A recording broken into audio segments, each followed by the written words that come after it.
ಮೇಲ್ನೋಟಕ್ಕೆ ಎಷ್ಟು ಅಡಿಯಿಂದ ಹೊಡಿರ್ಬೋದು ಇದು? ಸರ್ ಏನಿಲ್ಲ ನನ್ನ ಪ್ರಕಾರ ಹಿಡಿದು ಇಲ್ಲೇ ಜಸ್ಟ್ ಒಂದು 5 ಅಡಿ 10 ಅಡಿ ಡಿಫ್ರೆನ್ಸ್ ಅಲ್ಲಿ ಹಿಂಗೆ ಇಟ್ಟೆ ಹೊಡೆದಿದ್ದಾರೆ. ಅದಕ್ಕೆ ಈ ಏನು ಫೈರ್ ಬಂದಿದೆಯಲ್ಲ ಇಲ್ಲಿ ನೋಡಿ ಇದೆಲ್ಲ ಬರ್ನ್ ಆಗಿದೆ. ಬುಲೆಟ್ ದೂರದಿಂದ ಹೊಡೆದಿದ್ರೆ ಇಲ್ಲಿ ಇಷ್ಟು ಗಾಯ, ಹೋಗುವಾಗ ದೊಡ್ಡದಾಗುತ್ತೆ. ನೀನು ಇಲ್ಲೇ ಹೊಡೆದಿದ್ರೆ ಅದು ಏನು ಇದು ಫೈರ್ ಬರುತ್ತಲ್ಲ ಅದೆಲ್ಲಾನು ಬರ್ನ್ ಮಾಡುತ್ತೆ ಸ್ಕಿನ್ನ. ಕತ್ತಲ್ಲಿ ಇಷ್ಟು ಬರ್ನು, ಚೆಸ್ಟಲ್ಲಿ ನಾವು ನೋಡಿದ್ರೆ ಇಷ್ಟು ಬರ್ನ್ ಆಗಿದೆ, ಅದರಲ್ಲೇ ಗೊತ್ತಾಗುತ್ತೆ ಸರ್. ಇದು ಕಾಲಲ್ಲಿ ನೋಡಿರ್ತೀರಾ, ಕಾಲು ಎಲ್ಲಾನು ಕಿತ್ಕೊಂಡು ಹೋಗ್ಬಿಟ್ಟಿದೆ, ಮದ್ದು ಅದು ಅಷ್ಟು ಡ್ಯಾಮೇಜ್ ಮಾಡಿದೆ. ಇದೇನು ಸರೆಂಡರ್ ಆಗ್ಲಿಕ್ಕೆ ಹೇಳಿ ಹೊಡೆದಿರ್ಬೋದಾ ಇದು? ಸರ್ ಸರೆಂಡರ್ ಅವ್ರು ಆಗಿದಿರ್ಬೋದು, ಆಗಿದ್ಮೇಲೂ ತಗೊಂಡು ಕೂರಿಸ್ಬಿಟ್ಟು ಸ್ಟ್ರೈಟ್ ಆಗಿ ಹೊಡೆದಿರ್ಬೋದು. ಇದೇ ದಾಖಲೆ ವೀರಪ್ಪನ್ ಇದರಲ್ಲಿ ಸದಾಶಿವಂ ಕಮಿಷನ್ ಅವ್ರು ರೆಕಾರ್ಡ್ ಮಾಡಿದ್ದಾರೆ. ಇದು ಪಶ್ಚಾತಿ ಆಗ್ತಿರೋದು ಅಲ್ವಲ್ಲ. ಸದಾಶಿವ ಕಮಿಷನ್ ಅಲ್ಲಿ ಎಷ್ಟು ಜನಕ್ಕೆ ಇವರು ಅದೇ ಅವರೇ ನ್ಯಾಷನಲ್ ಹ್ಯೂಮನ್ ರೈಟ್ಸ್ ಅವ್ರು ಬಂದ್ಬಿಟ್ಟು ಇವಾಗ ಎಷ್ಟು ಜನಕ್ಕೆ ಫಾರೆಸ್ಟ್ ಅವರು ಇಲ್ಲ ಪೊಲೀಸ್ ಅವರು STP ಅವರು ಶೂಟ್ ಮಾಡಿದ್ದಾರೆ, ಇವರಿಗೆ ಪರಿಹಾರ ಅಂತ ದುಡ್ಡು ಕೊಟ್ಟಿದ್ದಾರಲ್ಲ. ಆವಾಗಲೂ ಇದೇ ತರ ಮಾಡಿದ್ರಲ್ಲ, ಓಡೋಗೋದ್ರು ಶೂಟ್ ಮಾಡಿದೀವಿ ಅಂತ ಬರ್ದಿದ್ದಾರೆ ಪ್ರಕರಣಗಳನ್ನ. ಓಡೋಗೋರು ಸಾಮಾನ್ಯವಾಗಿ ಬೆನ್ ತೋರಿಸ್ತಾರೆ, ಎದೆ ತೋರ್ಸಲ್ವಲ್ಲ.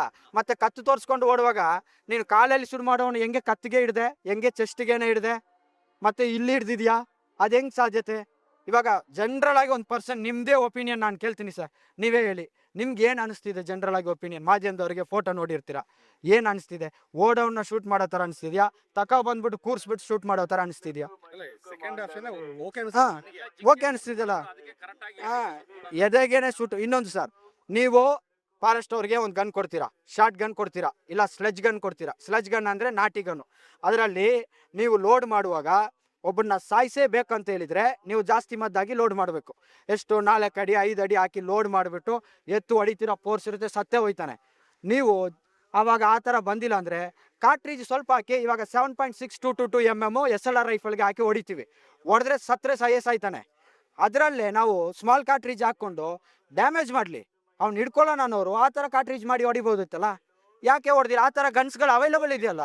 ಶೂಟ್ ಮಾಡಿದ್ಮೇಲೆ ಜೀಪಲ್ಲೇ ತಗೊಂಡು ಹೋಗಿದ್ರು, ಆಂಬುಲೆನ್ಸ್ ಒಳಗಡೆ ಹೋಗಿಲ್ಲ ಅನ್ನೋದು ಇದರಲ್ಲಿ ಒಂದು ಪ್ರಶ್ನೆ. ಸೆಕೆಂಡ್ ಏನಂದರೆ ಶೂಟೌಟ್ ಬಂದು ಕ್ಲೋಸ್ ರೇಂಜಲ್ಲಿ ಆಗಿದೆ. ಈ ಶೂಟೌಟ್ ಬಗ್ಗೆ ನಾನು ಹೇಳ್ಬೇಕಂದ್ರೆ ಫಸ್ಟು ಒಬ್ಬರಿಗೆ ಕುಮಾರ್ ಅವರಿಗೆ ಚೆಸ್ಟಲ್ಲಿ ಫೈರ್ ಆಗಿದೆ. ಓಡ್ತಿರುವಾಗ ಏನು ಮಾಡೋನು, ಚೆಸ್ಟ್ಗೆ ಮಾಡಬೇಕಂದ್ರೆ 6 ಅಡಿಗೆ ಗನ್ ತಗೋಬೇಕು. ಕಾಲಲ್ಲಿ ಶೂಟ್ ಮಾಡೋನು ನೀನು ಏನಕ್ಕೆ 6 ಅಡಿಗೆ ತಗೊಂಡೆ? ಕೆಳಗಡೆ ಮಾಡೋ, ಇಲ್ಲಿಗಿಂದ ಕೆಳಗಡೆ ಮಾಡೋ. ಅವಾಗ ನಿನಗೆ ಅಷ್ಟು ಟ್ರೈನಿಂಗ್ ಕೊಟ್ಟಿಲ್ವಾ? ಅವಾಗ ಕೊರತೆ ಯಾರ ಹತ್ರ ಇರೋದು? ಫಾರೆಸ್ಟ್ ಅವ್ರ ಹತ್ರ. ಸೆಕೆಂಡು, ನೀನು ದೂರದಿಂದ ಫೈರ್ ಮಾಡ್ತೀಯಾ, SLR ರೈಫಲ್ ತಗೊಳ್ಳೋಣ ಆಯ್ತಾ sir? SLR ರೈಫಲ್ಗೆ 400 to 500 metres killing range. ಅದ್ರ 500 ಮೀಟರ್ಸ್ 400 ಮೀಟರ್ಸ್ ಒಳಗಡೆ ಇರೋನ್ನ ಹೊಡೆದಿದ್ರೆ ಸಾಯ್ತಾನೆ. 600 ಮೀಟರ್ 700 ಮೀಟರ್ ಹೋಗಿದ್ದಾನೆ, ನೀನು ಏನು ಮಾಡಿ ಹೊಡಿತೀಯ ಅಂದರೆ ಫಟಲ್ ಡ್ಯಾಮೇಜಸ್ ಮಾಡಲ್ಲ, ಅಂದರೆ ಏಟಾಗುತ್ತೆ, ಸಾಯಲ್ಲ. ಆವಾಗ ನಿಮ್ಮ ಶಾರ್ಟ್ ಗನ್ಗೆ ಎಷ್ಟು ಮೀಟರ್ ಇದಿರುತ್ತೆ? ನಿಮ್ಮ ಶಾರ್ಟ್ ಫೋರ್ಸ್ ಎಷ್ಟು ಮೀಟರ್ ಇರುತ್ತೆ? ಇವಾಗ ನೀವು ಹೊಡೆದಿದ್ರಲ್ಲಿ ಅಷ್ಟು ಆಟದಲ್ಲಿ ಹೊಡೆದಿದ್ರು ಕಾಲು ಕಾಣಿಸ್ತಿತ್ತಲ್ಲ, ನಿನಗೆ ಹೊಡಿಬೋದಿತ್ತಲ್ಲ. ಬೇಕಂತ ತಾನೇ ಶೂಟ್ ಮಾಡಿದ್ದೀರಾ, ಹಿಡಿದು ನೀವು ಕೂರಿಸ್ಬಿಟ್ಟು ಶೂಟ್ ಮಾಡೋ ಥರ ಇದೆ ಇಲ್ಲಿ.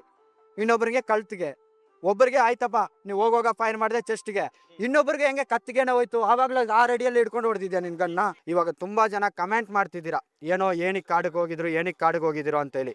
ಈ ಬೆಟ್ಟದಲ್ಲಿ ಮಹದೇಶ್ವರ ಅಂತ ಎಷ್ಟು ಜನ ಬರ್ತಿರಲ್ವಾ, ಇಲ್ಲಿಗೆ ದನನೇ ಮುಖ್ಯ. ನೀವೇನು ಜರ್ಸಿ ಹಸುಗಳು ನೋಡಿದಿರಲ್ಲ ಹಿಂಗೆ ಹಿಡ್ಕೊಂಡು ಮೇಯಿಸೋದಲ್ಲ. ಒಬ್ಬೊಬ್ರ ಹತ್ರ 30 ದನ 40 ದನ ಇದೆ. ಇದು ಇವತ್ತಲ್ಲ, ಈ ಊರು ಹುಟ್ಟಿದಾಗಿಂದಾನು ಕೂಡ ಕಾಡಿಗೆ ಹೋಗುತ್ತೆ, ಮೇಯುತ್ತೆ, ಬರುತ್ತೆ. ಕಾಡಿಗೆ ಹೋಗಿದ್ದಾರೆ, ಅವ್ರದೇ ತಪ್ಪು ಅಂತ ಕಮೆಂಟ್ ಮಾಡೋರು ತುಂಬ ಜನ ಇದ್ದಾರೆ. ಯಾಕಂದರೆ ಈ ದನಗಳು ಏನಿದೆ, ಇದು ಬಂದು ನೀವು ಇಟ್ಕೊಂಡು ಸಾಕುವ ದನಗಳಿಲ್ಲ. ಗೋಶಾಲೆಗಳಲ್ಲಿ ನೀವು ನೋಡ್ತಿರಲ್ಲ, ಇದಿಲ್ಲ. ಈ ಕಾಡಿಗಂತಲೇ ತುಂಬ ಸ್ಥಳಿಗಳಿದೆ. ತಮಿಳ್ನಾಡಲ್ಲಿ ಬರ್ಗೂರಲ್ಲಿ ಹೋಗಿ ಇದಕ್ಕಂತ ಸಪ್ರೇಟ್ ರಿಸರ್ಚ್ ಸೆಂಟರ್ ಇಟ್ಟಿದ್ದಾರೆ ಅವರು. ಕರ್ನಾಟಕ ಹೌದು, ಎಷ್ಟು ಸ್ಥಳಿಗಳಿದೆ, ಒಂದೊಂದು ಸ್ಥಳಿಯಲ್ಲಿ ಏನು ಪ್ರಾಮುಖ್ಯತೆ ಇದೆ ಅಂತಾನೆ ಇಟ್ಟಿದ್ದಾರೆ. ಬರ್ಗೂರ್ಗೆ ಈಗಲೇ ಹೋಗಿ ನೋಡಿ.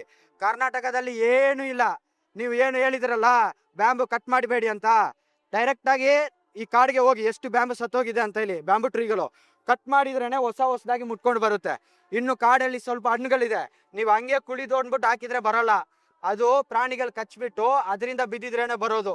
ಈ ನಾಲೆಜ್ಗಳು ಏನು ನೀವು ಕಳಿಸ್ತಿರಲ್ಲ ಗಾಡಿಗಳು, ಇವ್ರಿಗೆ ಯಾರಿಗೂ ಇರಲ್ಲ. ಕಾಡಲ್ಲಿ ಒಂದು ಪ್ರಾಣಿ ಸತ್ತಿದ್ರು ಯಾವನು ಕಾಡಿಗೆ ದನ ಓಡಿಸ್ಕೊಂಡು ಹೋಗ್ತಾನಲ್ಲ ಅವನು ಮಾಹಿತಿ ಒಟ್ಟಿದ ಮೇಲೆನೆ ಇವ್ರು ಹೋಗೋದು. ದನ ಕರುಗಳಿಗೆ ಗೋಮಾಲ ಅಂತ ಹೇಳಿ ಒಂದಿಷ್ಟು ಎಕರೆ ಬಿಡ್ಬೇಕು ಅಂತೀರಿ ನೀವು? ಸರ್ ಇಷ್ಟು ಎಕರೆ ಅಂತಿಲ್ಲ, ಈ ಕಾಡಲ್ಲಿ ಹೋಗಿರೋರು ಏನಾದ್ರು ದನ ಕುರಿ ಮೇಯಿಸೋದ್ರಿಂದ ಏನಾಗಿದೆ ಆ ತರ ಆಗಿದೆ ಅಂತ ಹೇಳ್ತಿರಲ್ಲ. 1962ರಲ್ಲಿ ಫಾರೆಸ್ಟ್ ಆಕ್ಟ್ ಬಂದಿತ್ತು. ಅದಕ್ಕೆ ಮುಂಚೆ ಈ ಕಾಡು ಒಳಗಡೆ ಅಟ್ಟಿ ಮಾಡಿ 100 ದಿನ 800 ದನ 300 ಕಾಲ್ನಡೆಗಳು ಒಂದೊಂದು ಫ್ಯಾಮಿಲಿಯಲ್ಲಿತ್ತು. ಆವಾಗ ಕಾಡಲ್ಲಿ ಎಷ್ಟು ಪ್ರಾಣಿಗಳಿತ್ತು ಅಂತ ಲೆಕ್ಕ ತಗೊಳ್ಳೋಣ. 1960ರಲ್ಲಿ ಯಾವ ಥರ ಪಕ್ಷಿಗಳಿತ್ತು ಪ್ರಾಣಿಗಳಿತ್ತು ಅಂತ ತಗೊಳ್ಳೋಣ. ಇವಾಗ ಇವರೆಲ್ಲ 1962 ಫಾರೆಸ್ಟ್ ಆಕ್ಟ್ ತಗೊಬಂದಿದ ಮೇಲೆ ಎಷ್ಟು ಪ್ರಾಣಿಗಳಿದೆ, ಆಮೇಲೆ ಇವ್ರು ಎಷ್ಟು ಕಂಟ್ರೋಲ್ ಮಾಡಿದ ಮೇಲೆ ಗಾಡೆಲ್ಲ ಬೆಳೆದಿರ್ಬೇಕಲ್ಲ. ಏನಿದೆ 1962ರಲ್ಲಿ ಗಂಧದ ಮರಗಳಿತ್ತು ಇಲ್ಲಿ. ಇವತ್ತು ಇವ್ರು ಏನು 62 ತಗೊಂಡಿದ್ದಾರಲ್ಲ, ಇವಾಗ ಎಷ್ಟು ಮರ ಇದೆ? ನಮ್ಮ ಹೋಗೋಣ ಸರ್, ಪೊನ್ನಾಚಿಗೆ ಹೋಗೋಣ, ಬೆಟ್ಟಕ್ಕೆ ಹೋಗೋಣ. ಹೇಳ್ತಾರೆ ವೀರಪ್ಪನ ಎಲ್ಲ ಕಡ್ದುಬಿಟ್ಟ ಅಂತ. 2006 ಅಕ್ಟೋಬರ್ 8 ನಾನು ರಾಂಗ್ ಇಲ್ಲ ಅಂದ್ರೆ ಸತ್ತಿರೋದು. ಆಗ ಆಗಿದ್ಮೇಲೆ ಇವಾಗ ಎಷ್ಟು ವರ್ಷ ಆಯ್ತು? ಇವಾಗ ಕಾಡಿಗೆ ನೀವು ಕಂಬದ ಬೇಲಿ ಹಾಕಿ ಬೆಳೆಸ್ತಾ ಇದ್ದೀರಾ. ಇವಾಗ ಮರದ ಎಣ್ಣಿಕೆಗಳು ಜಾಸ್ತಿ ಆಗಿರ್ಬೇಕಾ ಕಮ್ಮಿ ಆಗಿರ್ಬೇಕಾ? ಇವಾಗ ಲೆಕ್ಕ ಮಾಡೋಣ, ಫಾರೆಸ್ಟ್ ಅವ್ರದೇ ಲೆಕ್ಕ ತಗೊಳ್ಕೊಳ್ಳೋಣ, ಅದನ್ನೇ ವೆರಿಫೈ ಮಾಡೋಣ ಕೂತ್ಕೊಂಡು. ನೀವೇ ಲೈವ್ ಅಲ್ಲಿ ತೋರಿಸಿ ಜಾಸ್ತಿ ಆಗಿದೆಯಾ ಕಮ್ಮಿ ಆಗಿದೆ ಅಂತ ನೋಡೋಣ. ಇವಾಗ ಜಿಂಕೆಗಳಿದೆ, ಜಿಂಕೆಗಳನ್ನ ಕಾಡು ತುಂಬಾನು ಆಗಿದೆ ಆಯ್ತಾ. ಇವಾಗ ಜಿಂಕೆಗಳು ನವಿಲ್ಗಳು ಜಾಸ್ತಿ ಆಗಿದೆ. ನವಿಲ್ಗಳನ್ನ ಯಾವ್ದು ಕಂಟ್ರೋಲ್ ಮಾಡ್ತಿತ್ತು? ನರಿಗಳು. ನರಿ ಏನ್ ನವಿಲ್ಗಳು ಮೊಟ್ಟೆ ಆಗ್ತಿದ್ಯೋ ಆ ಮೊಟ್ಟೆಗಳನ್ನ ತಗೊಂಡು ತಿನ್ಬಿಡ್ತಿತ್ತು, ಬೆಕ್ಕುಗಳು ಇದುಗಳು. ಅದಕ್ಕೆ ನವಿಲ್ಗಳ ಸಂಖ್ಯೆ ಕಮ್ಮಿ ಇತ್ತು, ಹಾವುಗಳು ಜಾಸ್ತಿ ಇತ್ತು. ಇವಾಗ ನರಿಗಳು ಕಂಪ್ಲೀಟ್ ಬ್ಯಾನ್ ಆಗಿದೆ. 1962 ಅಲ್ಲಿ ನೀವೇನು ತಗೊಂಡ್ರಿ? ಫಾರೆಸ್ಟ್ ಆಕ್ಟ್ ತಗೊಬಂದಿದ್ರಿ. ಇಲ್ಲಿರುವ ರೈತರಿಗೆ ಎಲ್ಲ ನೀವು ನಿಮ್ಮ ಹತ್ರ ಕೋವಿಗಳಿದ್ರೆ, ಬಂದೂಕಗಳಿದ್ರೆ, ಬೇಟೆಗಳು ಯಾವುದೇ ವಸ್ತು ಇದ್ರು ಹ್ಯಾಂಡ್ ಓವರ್ ಮಾಡಿ ಅಂದ್ರೆ ನಮ್ಮ ರೈತರುಗಳೆಲ್ಲ ಹ್ಯಾಂಡ್ ಓವರ್ ಮಾಡಿದ್ರು.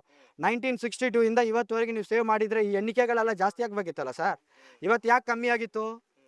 ಅದಕ್ಕೆ ಪ್ರಶ್ನೆ ಫಾರೆಸ್ಟ್ ಅವರೇ ಕೊಡ್ಲಿ. ಲೋಕಲ್ ಯಾರಿಗೂ ನಾಡ ಬಂದು ಕೊಟ್ಟೇ ಇಲ್ಲ ಇವರು ಅರಣ್ಯಾಧಿಕಾರಿಗಳು. ಸರ್ ಅರಣ್ಯಾಧಿಕಾರಿಗಳು ಯಾರು ಕೊಟ್ಟಿಲ್ಲ. 1962 ಆಕ್ಟ್ ಬಂದಿದ ಮೇಲೆ ಇವರು ಮೈಕ್ಗಳು ತಗೊಂಡು ಅನೌನ್ಸ್ ಮಾಡ್ತಾರೆ, ಮನೆಯಲ್ಲಿ ಯಾರಾದರೂ ಇದ್ರಪ್ಪ ನಾವು ಪ್ರಕರಣ ದಾಖಲೆ ಮಾಡ್ತೀವಿ, ನೀವಾಗಿ ಕೊಟ್ಟಿದ್ರೆ ನಾವು ಇದನ್ನ ಮಾಡಲ್ಲ ಅಂತ. ಪ್ರತಿ ರಾಮಪುರ ಸ್ಟೇಷನ್ ಆಗಲಿ ಅನೂರು ಸ್ಟೇಷನ್ ಆಗಲಿ ಪ್ರಕರಣ ಮಾಡ್ತಾರೆ. ಆಗ ಯಾರ್ಯಾರು ಇಟ್ಟಿದ್ದೀರೋ ಆ ಥರ ಹೋಗಿ ತಗೊಂಡೋಗಿ ಸರೆಂಡರ್ ಎಲ್ಲಾನು ಮಾಡಿದ್ದಾರೆ ಜನಗಳು. ಆವಾಗ ಕಂಪ್ಲೀಟ್ ಆಗಿ ಕಂಟ್ರೋಲ್ ಬಂದಿದೆ. ಯಾಕಂದ್ರೆ ಅದಕ್ಕೆ ಮುಂಚೆ ಹೆಂಗಿತ್ತು ಗೊತ್ತಾ ಸರ್, ಇಲ್ಲಿ ಬೇಟೆ ವ್ಯವಸಾಯ ಇದೆರಡೇ ಜೀವನ, ಕಮರ್ಷಿಯಲ್ ಇಲ್ಲ. ಯಾವಾಗ ನಮ್ಮೂರು ಹಾಳಾಗಿತ್ತು ಅಂದರೆ ಕಮರ್ಷಿಯಲಲ್ಲಿ. ಯಾಕಂದರೆ ಇಲ್ಲಿಂದ ತಗೊಂಡು ಒಬ್ಬೊಬ್ಬ ತಗೊಂಬಂದು ತಿಂತಾನಂದರೆ ಒಂದೇ ದಿನಕ್ಕೆ 10 ಜಿಂಕೆ ಹೊಡೆದ್ಬಿಟ್ಟು ಅವ್ನು ತಿನ್ನೋಕ್ಕಾಗಲ್ಲ. ಅವ್ನು ಹೊಟ್ಟೆಗೆ ಎಷ್ಟು ಬೇಕೋ ಅಷ್ಟು ತಗೊಂಡು ಕಾಡಿನ ಜನಗಳು ಮಾಡ್ತಿದ್ರು. 1960 ಆ್ಯಕ್ಟ್ ಬಂದ ಮೇಲೆ ಆಮೇಲೆ ಸರ್ಕಾರ ಇದನ್ನೆಲ್ಲ ನೋಡಿ ಈ ಬುಡಗಂಟೆ ಜನಾಂಗದವ್ರಿಗೆ ನಾವು ಏನೇನು ಕೊಡಬೇಕು, ಅಕ್ಕಿ ಫೆಸಿಲಿಟೀಸ್ ಕೊಡಬೇಕು, ಇದನ್ನು ಕಟ್ ಮಾಡಿದ್ವಿ, ಪ್ರೋಟೀನ್ಸ್ ಕೊಡಬೇಕು, ಈ ಥರ. ಇವಾಗ ಫಾರೆಸ್ಟ್ ಆ್ಯಕ್ಟ್ನಿಂದ ನೀವು ಕಟ್ ಮಾಡಿದ್ರಲ್ಲ, ನಮ್ಮದ್ರಲ್ಲಿ ಕುರುಬರು ಅಂತ ಒಂದು ಸಮುದಾಯ ಇದೆ. ಅವರು ಈ ಕಾಡೇ ಜೀವನ, ಈ ಕಾಡಲ್ಲಿಂದ ತಗೊಂಡು ಎಲ್ಲಾನು ತಿಂದಿರುವಾಗ ಅವ್ರ ಹೆಲ್ತು ತುಂಬ ಚೆನ್ನಾಗಿತ್ತು.